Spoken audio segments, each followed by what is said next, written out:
আমাদের একটা বিভাগ দিয়ে দাও, আমরা যত হিন্দু আছি আমরা ওই বিভাগে থাকবো। আমরা প্রশাসনকে একবারও বলেছে যে আমাদের এখন অবস্থা খারাপ বা আমরা অস্থিতিশীল অবস্থায় আছি, এর জন্য আমরা এই জিনিসটা করতেছি, সেটাকে প্রশাসন বলেছে? প্রশাসন সবসময় মুখে বলবে এক কথা যে সবকিছু স্বাভাবিক, বাংলাদেশ একদম সাধারণ অবস্থা, শান্তিপূর্ণ অবস্থা বিরাজ করতেছে, কিন্তু বাস্তবে রূপ দেখবো আমরা ভিন্ন। তা তো হবে না। তাহলে প্রশাসন স্বীকার করে নিক, দায় স্বীকার করে নিক। আমরা নিজেরা সবাই, হিন্দু, মুসলিম, বৌদ্ধ, খ্রিস্টান, সবাই মিলে আমাদের সবগুলো ধর্মীয় প্রতিষ্ঠান পাহারা দিব। শুধুমাত্র কেন মন্দিরে পাহারা দেওয়া লাগে? 5 তারিখের পর থেকে আমাদের মুসলিম ভাই বোনেরা আমাদেরকে অনেক সাহায্য করেছে। এটা কেন ব্যক্তি কেন দায় নিবে? এটার দায় রাষ্ট্রের। রাষ্ট্র আজকে কাল ছাড়া দিবে, একটা সম্প্রদায়ের উপর দায় চাপাই দিবে, একটা সম্প্রদায়কে পাহারা দিতে বলবে। এটা তো একটা রাষ্ট্রের ব্যবস্থা হতে পারে না। রাষ্ট্রীয় ব্যবস্থা, রাষ্ট্রীয় একটা দায়িত্ব নিতে হবে। স্বরাষ্ট্র উপদেষ্টার কাজ কি যদি মানুষে সবকিছু করবে? আমরা এই দেশে সংখ্যালঘু, কারণ মন্দিরে অ্যাটাক হয়, অন্য কোনো ধর্ম মানে আপনাদের কি মসজিদে কখনো অ্যাটাক হয় না? তো আমাদের এই যে মন্দিরে অ্যাটাক হচ্ছে, আমাদের বাড়ি ঘরে অ্যাটাক হচ্ছে, সেখানে রাষ্ট্র কি ব্যবস্থা নিল? কিছুই তো করলো না।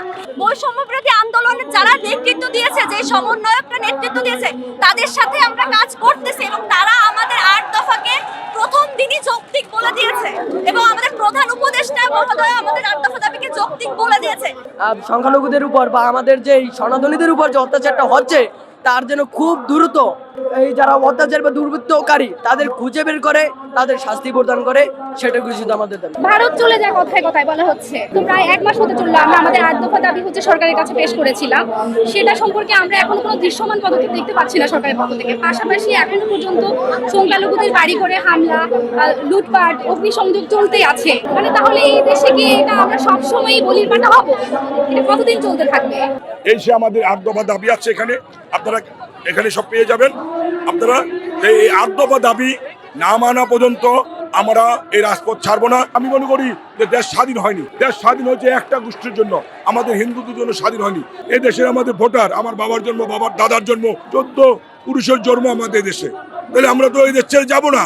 আর যদি সরকার মনে করে যে না তোমাদের জন্য একটা আলাদা বিভাগ দিয়ে দেবো, বাংলাদেশে 2 কোটি হিন্দু আছে, আমাদের যদি তাদের এতই হয় তা আমাদের জন্য যেমন আমাদের একটা বিভাগ দিয়ে দাও, আমরা যত হিন্দু আছি আমরা ওই বিভাগে থাকবো। আমরা আমাদের ধর্ম আমাদের মতন পালন করব।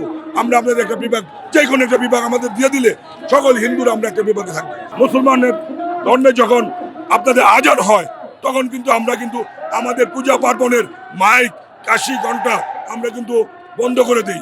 আমরা বন্ধ করে দিই, আমরা সম্মান করি। আমরা প্রতিটা সনাতনী ধর্ম সম্প্রদায় প্রতিটা ধর্মকে সম্মান করে।